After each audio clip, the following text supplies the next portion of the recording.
Ma. Okay, before you lay into me for the 10,000th time about how wrong I was for keeping you and your father apart all your life, I'm going to say my piece. All right? Dante, Okay. Angelo, Falconeri, I love you, and I gave you life, and I see that you are a grown man now, and if you want to have a relationship with Sonny, that is up to you. That's your business. But I will never apologize to you or to anyone else for doing what I knew was right by you your entire life growing up. Okay. All I was going to say was that I was thinking about my treehouse. You know, I think you built in that skinny little elm tree in front of the Giordano's house? Yeah, you tore it down because you said I'd fall and break my neck, and I swore I'd never forgive you. You're all about 6 years old, you know. It's a long time to be carrying that kind of weight. Just have this image of you in my head, tearing nails out and with a hammer in one hand and hanging onto a tree branch with the other. You're my baby. I'm going to protect you, even if you hate me for it. Look, I know sometimes I can get hot and I say things that are way off base, and sometimes it takes me a long time to realize what a dope I've been. It took me a while for it to sink into my thick skull what you did for me. You just give me a life, you give me a good life. Away from Sonny and all the violence, and if it wasn't for you, I'd be in the ground right now. No, don't even say that. No, I'm not just saying that it's true. I mean, I'm not just talking about when you walked in on Sonny shooting me. I'm talking about what you've done for my whole life. From the day I was born.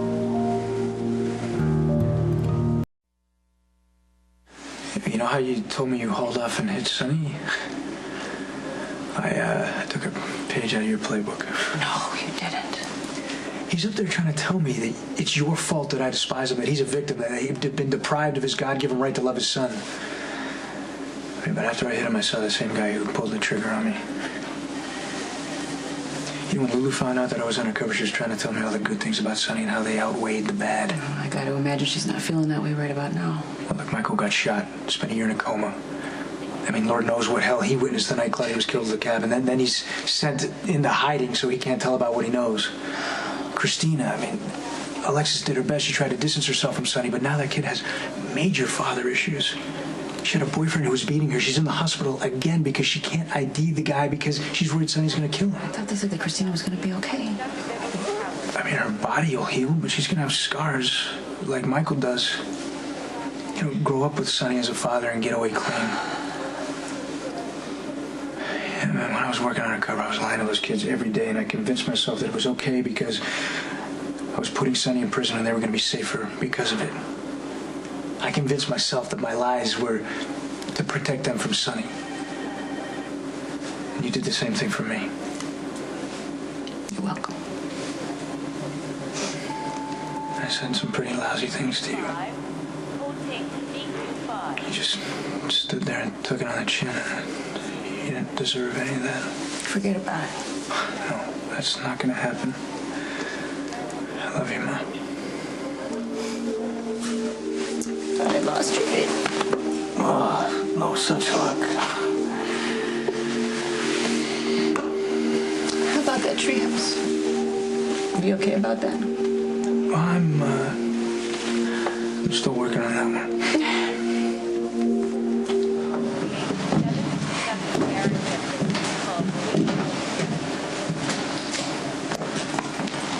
I was going to go sit with Christina, but I don't want to crowd her. Yeah, her mother and sisters are with her.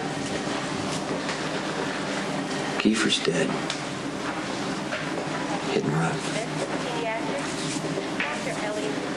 I just wouldn't, I didn't think things could get any worse for her. I'm probably wasting my breath here, but I don't know. How do you do what you do? What do you mean? Well, you've seen what Sonny does to his kids' lives. I mean, Michael's a mess. His guilt, his anger. Christina's not much better. Morgan's a good kid, but it seems like he's living on borrowed time, too. You care about those kids. I've seen it with my own eyes. And I get that you're being loyal to Sonny. What do you know about loyalty? These are my brothers and my sister we're talking about here, and I want them to have a better life than they do. Yes, so do I. Okay, well, then why don't you put aside your hatred you have for me and hear what I'm saying? Protecting Sonny does not protect his kids. It's just the opposite.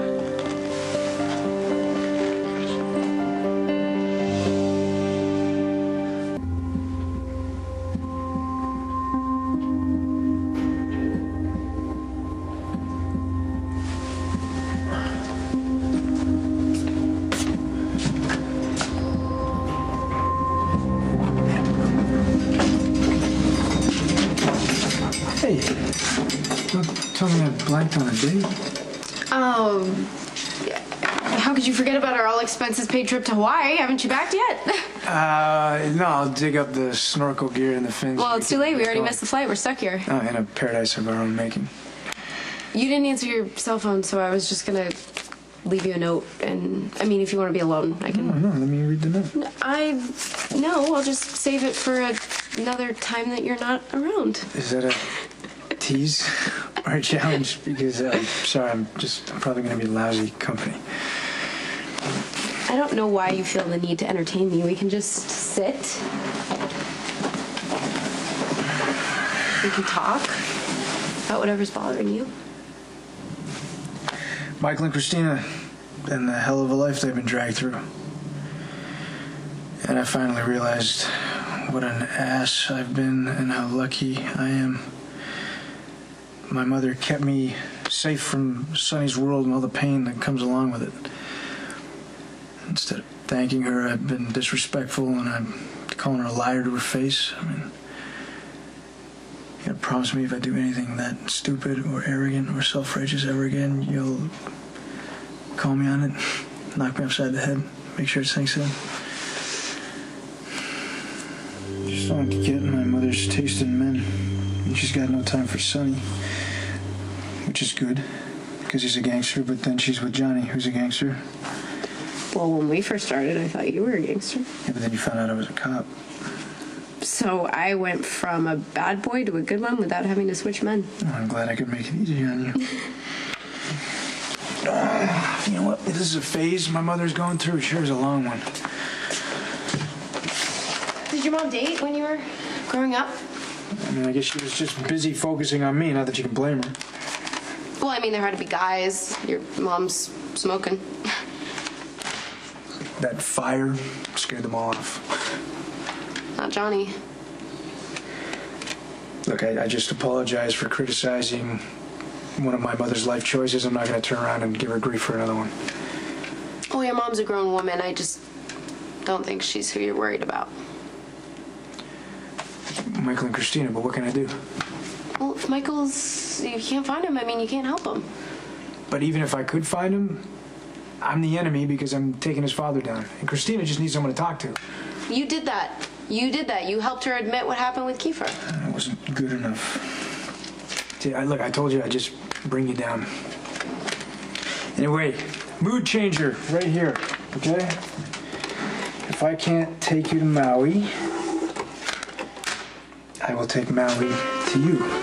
So why don't we just turn up the heat, go and hop in the shower, and pretend we're caught in our own tropical storm.